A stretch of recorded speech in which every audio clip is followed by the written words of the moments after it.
choisis la vie, l'autonomie.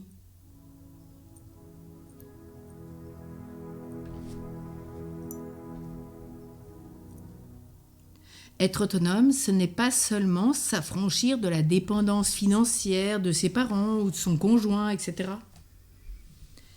Être autonome, c'est parvenir à vivre d'abord pour soi en sachant s'aimer. Se faire du bien tout en allant vers une croissance intérieure. C'est ce qu'on pourrait appeler en quelque sorte devenir une femme, une épouse, une mère, un parent qui soit digne de la grâce de Dieu et un bon parent pour soi, comme il l'est de devenir un homme, un époux, un père, si cela est sa grâce, et être un parent pour soi. Cela peut paraître le comble de l'égoïsme à certains, mais si je ne suis pas capable de m'aimer, de supporter mes difficultés matérielles, physiques, morales, relationnelles, professionnelles, spirituelles, comment puis-je prétendre aider les autres ? Beaucoup croient qu'être autonome, c'est vivre en indépendance. C'est bien la déclaration de la Genèse, chapitre 3, versets 1 à 8. Je cite. Le serpent était le plus rusé de tous les animaux des champs que le Seigneur Dieu avait fait. Il dit à la femme, « Alors, Dieu vous a vraiment dit, vous ne mangerez d'aucun arbre du jardin ?» La femme répondit au serpent, « Nous mangeons les fruits des arbres du jardin. Mais pour le fruit de l'arbre qui est au milieu du jardin, Dieu a dit, « Vous n'en mangerez pas, vous n'y toucherez pas, sinon vous mourrez. » Le serpent dit à la femme, « Pas du tout, vous ne mourrez pas. Mais Dieu sait que le jour où vous en mangerez, vos yeux s'ouvriront et vous serez comme des dieux, connaissant le bien et le mal. » La femme s'aperçut que le fruit de l'arbre devait être savoureux, qu'il était agréable à regarder et qu'il était désirable. Cet arbre, puisqu'il donnait l'intelligence. Elle prit de son fruit et en mangea. Elle en donna aussi à son mari et il en mangea. Alors leurs yeux à tous deux s'ouvrirent et se rendirent compte qu'ils étaient nus. Ils attachèrent les unes aux autres des feuilles de figuier et s'en firent des pagnes. Ils entendirent la voix du Seigneur Dieu qui se promenait dans le jardin à la brise du jour. L'homme et sa femme allèrent se cacher au regard du Seigneur Dieu parmi les arbres du jardin. Vous savez que c'est la chute originelle que nous venons de lire. Et c'est l'homme et la femme qui ont désiré cette autonomie de Dieu, cette indépendance de Dieu. Et c'est tout le contraire de l'autonomie avec Dieu. L'autonomie avec Dieu, c'est voir toute chose en Dieu et c'est rencontrer un Dieu qui nous aime et savoir s'aimer comme Dieu nous aime. Et aimer ses frères et sœurs comme Dieu les aime. Et nous voulons vivre dans l'indépendance, l'égoïsme, l'orgueil, une autonomie qui est complètement fausse. Et ce qui nous amène toujours au péché. Mais l'autonomie en Dieu, c'est la dépendance. C'est vivre dans cette confiance filiale, amoureuse, comme l'ont été la Vierge Marie, Saint Joseph, tous les saints. C'est tout le contraire. Plus on est autonome, plus on est confiant, plus on est fidèle, plus on est amoureux avec Dieu. Là est la grâce. Et acquérir cette autonomie n'est jamais fini, qu'elle soit physiquement, psychologiquement, spirituellement, puisque nous ne sommes jamais complets, jamais achevés.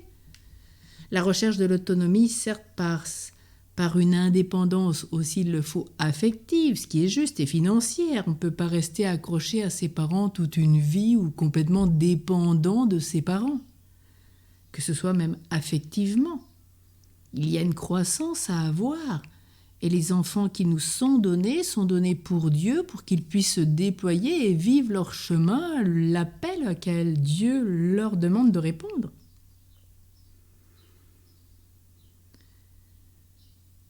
Alors cette recherche de l'autonomie, certes, passe par cette indépendance affective et financière pendant un temps. Elle se tient parfois sur des terrains où j'ai du mal à voir que je souffre d'une dépendance même excessive ou des fidélités à des agissements qui ne correspondent pas exactement à ce que je suis. Si mes comportements dans ma profession, dans mes relations amicales, affectives, si mon hygiène de vie ne sont qu'une répétition de modèles familiaux, c'est que j'ai toujours des dépendances et que je n'ai pas encore découvert ma valeur personnelle, mon être intérieur. Il y a cette dépendance aliénante, mais nous sommes dépendants à Dieu, c'est-à-dire nous vivons dans une confiance, cet abandon à Dieu. Et c'est là qu'il est, on va dire, la pierre d'achoppement de chaque jour. Et c'est bien Thérèse de l'Enfant Jésus qui nous l'apprend dans cet abandon continuel, cette prière de confiance permanente.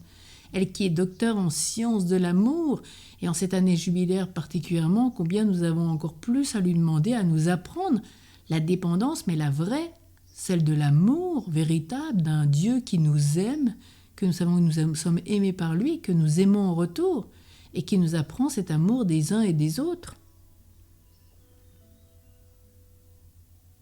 Alors peut-être pour nous, il faudra un travail d'introspection qu'il nous fera toucher. Quel est le sens de notre vie ? Qu'est-ce que je veux faire de ma vie ? Quel sens, quel objectif a ma vie ? Quel projet ? Et non pas rêver ou accomplir ce que mes parents ont rêvé pour moi et sur moi. Les parents peuvent avoir des désirs, mais ce n'est pas forcément le désir de l'enfant et de Dieu. Attention. Il y a même des parents qui enferment leurs enfants dans des schémas, des professions qui sont complètement à l'opposé de ce qu'un être humain devrait déployer. Alors commençons par choisir une hygiène de vie. Mon alimentation, de façon à mieux la régler. Ni en trop, ni en excès, quels que soient les domaines. Surveiller la boisson. Ai-je une vraie détente ? Un vrai véritable exercice physique au quotidien ? Surveiller mon hygiène de vie dans le sommeil. Ai-je un sommeil équilibré ? Ensuite, ayant mis les fondamentaux en place, on sait que si ces fondamentaux, manger, boire, dormir, sortir, c'est-à-dire s'aérer dans le bon sens du terme, ce sont les fondamentaux de la vie. Dès que ceux-ci sont bien mis en place, ensuite, on verra mieux ce qui est déposé au fond de nous, ce qui est la vérité et ce que Dieu attend de nous. Il nous faut abandonner les habitudes comportementales qui m'ont été inculquées par notre famille pour découvrir un mode d'existence qui est véritablement le nôtre. Dieu met des inspirations en nous, des motions intérieures qu'il nous faut suivre. Et nous rappelons bien que si nous mettons au monde des enfants, ils ne sont pas pour nous appartenir. On n'est pas là pour les posséder. On est là pour les aider à se déployer, à faire croître en eux le potentiel pour qu'ils puissent répondre à cet appel et accomplir en tant qu'hommes ou femmes à vivre vraiment leur état de vie, qu'ils soient célibataires, mariés, consacrés, peu importe. Mais qu'ils le vivent bien, que ce soit bien choisi, que ce soit bien eux qui le choisissent, et quelle que soit aussi la profession. Aujourd'hui, il y a tant de parents qui imposent. Tu seras prêtre, tu seras religieux, tu seras médecin parce qu'on l'a toujours été, tu seras militaire parce qu'on l'a toujours été en famille, etc., etc. Vous connaissez tous ces schémas familiaux qui sont imposés parce qu'un métier se vit de génération en génération. Non. Si c'est ma grâce, oui, d'être militaire parce que toute ma famille est militaire, certes, tant mieux. Mais si ce n'est pas ma grâce, j'accomplis ce que Dieu me demande, ce qu'il y a au plus intime de moi-même.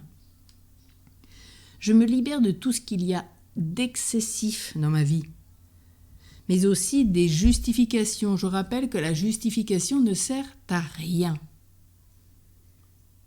qui me font persister dans de mauvaises habitudes. Je me débarrasse, je ne veux plus me faire du mal, ni souffrir, ni faire souffrir mes enfants, qui pourraient agir comme ils m'ont vu faire, puisque nous rappelons qu'en tant que parents, nous sommes les premiers modèles des enfants. Donc il faut faire très attention quand nous sommes parents, éducateurs, et nous le sommes tous, à fournir un modèle qui ne possède pas. Et la Vierge n'a jamais possédé Jésus.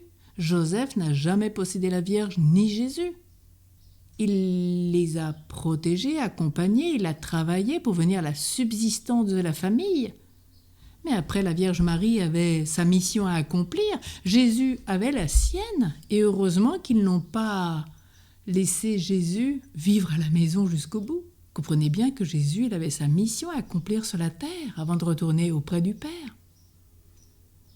Je crois qu'en contemplant la Sainte Famille à Nazareth, nous comprenons énormément de choses sur la véritable dépendance à Dieu, la véritable autonomie de vie, la véritable grâce de savoir quel est le sens de notre vie, les projets de Dieu, ce qui est au plus intime de nous-mêmes, qu'il faut laisser jaillir, surgir, et qu'en tant qu'hommes, femmes sur la terre, nous puissions voir en chacun la grâce surgir, ne rien imposer, mais les aider à trouver la fontaine intérieure qui les habite, ce qui les motive, les stimule, les vivifie, leur donne sens à leur vie.